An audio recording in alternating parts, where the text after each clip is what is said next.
What's up, everybody? Welcome back to Horsepower Obsessed. Thanks for pressing play. Today we are going to take the C8 Corvette and we're going to add some protection to it. And I know what you're thinking. Well, Justin, isn't it already protected with Expel? Yes, it is. But what this is going to do is help protect it from road debris and rocks.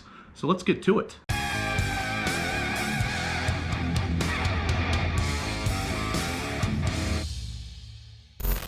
All right, guys, so believe it or not, there is a C7 ZR1 under here. And underneath here is something that is also fully protected with Expel and with the same things we're going to add to the C8 Corvette today. And of course, I am talking about some sort of rock guards, or some people might want to call them mud flaps or rock protection or whatever you want to call these things. They basically stick out a little bit from the wheel well to help protect from rocks blasting the side of your car. Now, obviously, my C8 Corvette is fully protected with Expel, which is also a form of protection against rocks and scratches in everyday life. But what these things are going to do is take that one step further. Now, before we get too much into it on the C8 Corvette, I want to show you guys, for any of you who haven't seen or are new to the channel, what they look like on the ZR1. So if we pull up the cover here a little bit and take a gander underneath. Now, these things really help protect rocks from getting just blasted to the rear of the car, but I actually think they also look pretty good. I'm always down with the idea of adding protection to these cars, especially since, you know,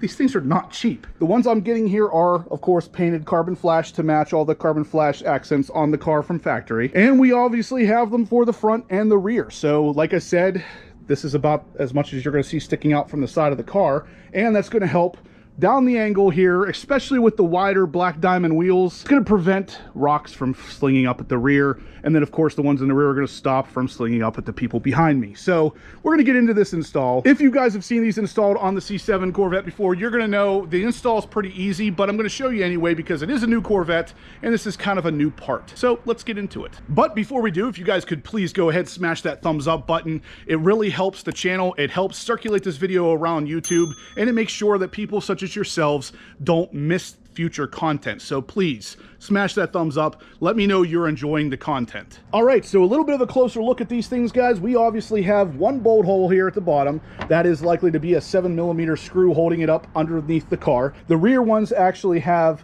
5 metal clips that are going to hold this thing to the body of the car. So yes, that's it.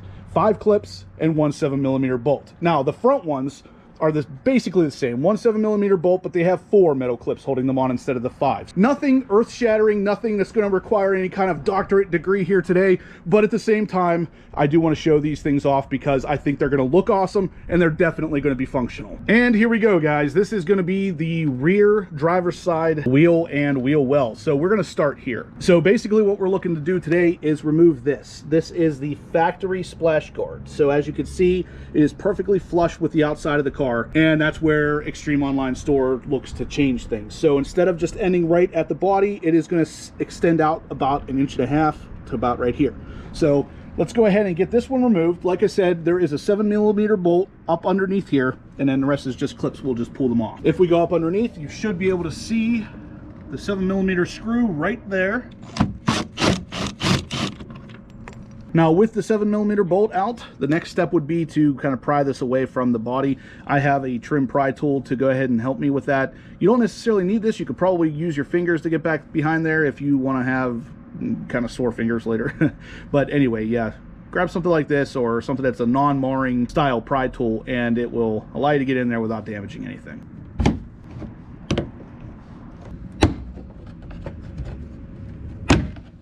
And just like that. So we've got all the clips out and the screw off the bottom, and that's what the stock one is going to look like. So if we compare this to the actual extended rock guard, you can see right there what the difference is going to be here. That's the stock one. This is the extended one. So this extra 1 to 1.5 inches at the bottom is going to be additional, sticking out from where the stock one was just flush with the car. So let's go ahead and get this one installed. Like I said, it's going to be basically the same as disassembly, only backwards. So we're going to go ahead and snap these into place and then put the 7mm screw there. Now, one last thing you are going to want to note is the little tab here. So if you're going to install it like this, that little tab will actually slide into a spot right there on the carpeted fender well. So you want to slide that into place and then snap in the clips in the back. So as you can see in here, it's kind of tough to see, but that is slid into the little slot in the carpet. So I am ready to go ahead and start pushing down the actual clips here. And the EOS ones fit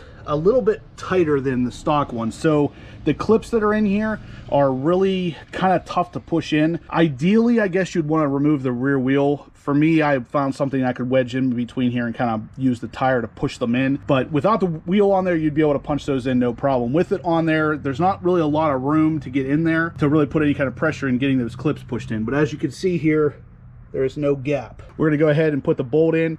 Then I'm going to move up to the front one here and show you the same process, because it is a little bit different. And we're up here at the front wheel, so we're going to remove the factory splash guard, put in the aftermarket EOS ones that offer that little extra protection. This is especially important in the front, where it can kick all the rocks up right back there at the side scoop and all the rear fender, the wheels, the side skirts.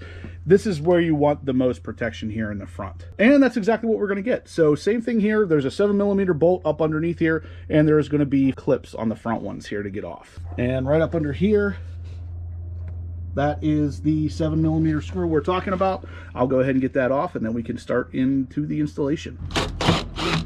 And then, of course, just like in the rear, we're going to go ahead and insert a pry tool here and just start pulling away from the body of the car.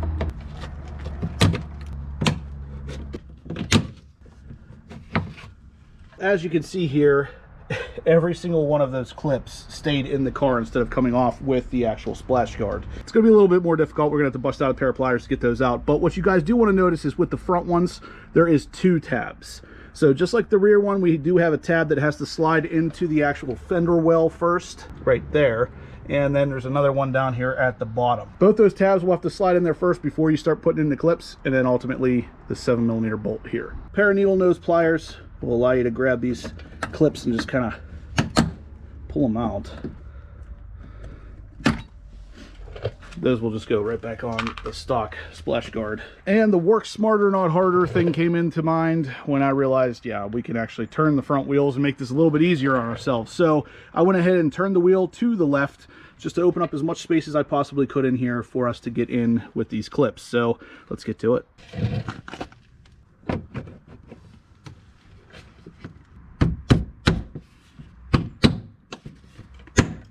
And that's it for the front one here, guys. That one went on a lot easier because I was able to just kind of punch the clips in. The rear ones are a little bit more difficult because you can't turn the wheel like this. So unless you want to remove the wheel completely, the rear ones are going to be a little bit more difficult. Don't get me wrong, it's not something that's going to take you all day. But at the same time, the front ones are much easier with the ability to go ahead and turn that wheel. All right, guys, so here's what we have so far. Yeah. Check that out. I really like the look of that, especially right up against the carbon flash side skirt. It's going to help definitely protect some in the back here. And then, of course, we have the back one on as well that will help protect the people behind me. And, of course, the little bit of the rear painted bumper you can see here. But if you're looking down the side of the car, you can definitely see them sticking out a little bit. They definitely help accessorize the car. They've helped pull in all the carbon flash paint. I like it, and it is functional. You guys know how I feel about that. If it's functional and it looks awesome, I am always down for it. But what we're going to do next, I'm going to show you the passenger side in a little bit more detail because I realized, you know, the whole wheel turning thing, we can see in there a lot better. So I'm going to go ahead and remove the stock passenger side piece and then go ahead and show you putting on the new aftermarket piece in better detail since we can see in there a lot better. So first thing is going to be removing the 7mm screw that is right there. And it looks like none of the clips are coming this time either, so definitely interesting. So for the most part, grabbing and pulling it is all you really need to do, but these clips do not want to come with it for some reason. We got one of them. So the rest are going to have to be pulled out again with the needle nose pliers. I can just come in here, grab these things, and kind of work them out. Put those back on the stock pieces. Now the new one, as you can see here, has the tab on the bottom and the top. That will fit right in there and right up on the top one right up here. So you can slide them into place, and then that's pretty much it. You can punch in the clips from here. You just want to make sure that they are lined up with the holes here so you're not breaking them, and instead they are going into the actual holes where the clips seat. So with the 2 tabs slid into the actual wheel well, the top and the bottom, we can go ahead, make sure these are lined up, push them in a little bit, and then just kind of punch them in from here.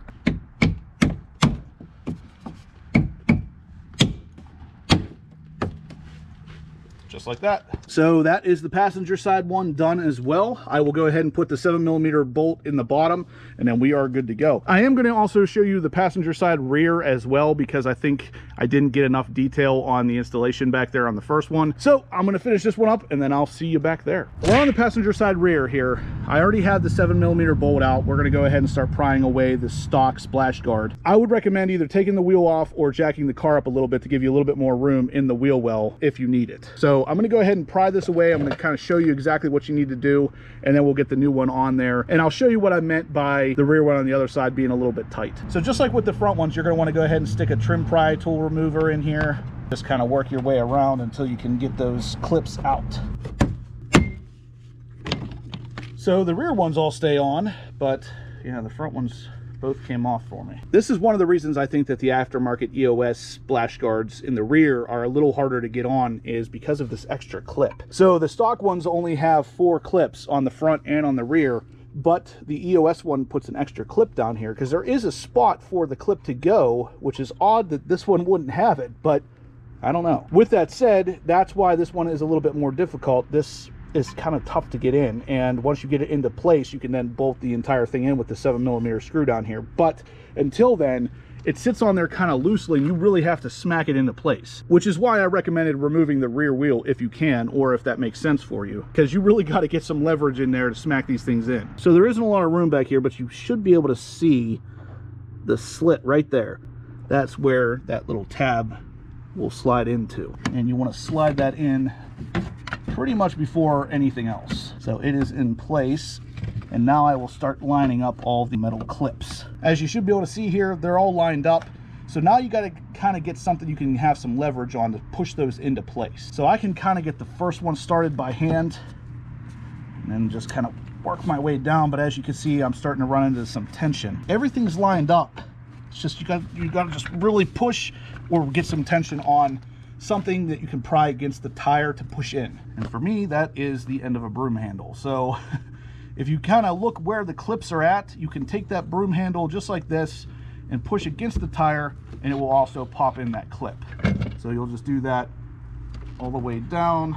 Now, if you have a pry bar or something like that, it might be a little bit better idea to use, but for me, this worked, and it will work for you as well. So as you can see, those are all fitted in there real nice and tight against the body of the car. Now I'll go ahead and put the 7mm bolt in, and we are done. All right, guys, that is it. So if you look at the back here, fully protected, and even up to the front, we are fully protected. I want to give EOS a big thumbs up. They make an awesome product. They reached out to me. They sponsored this video.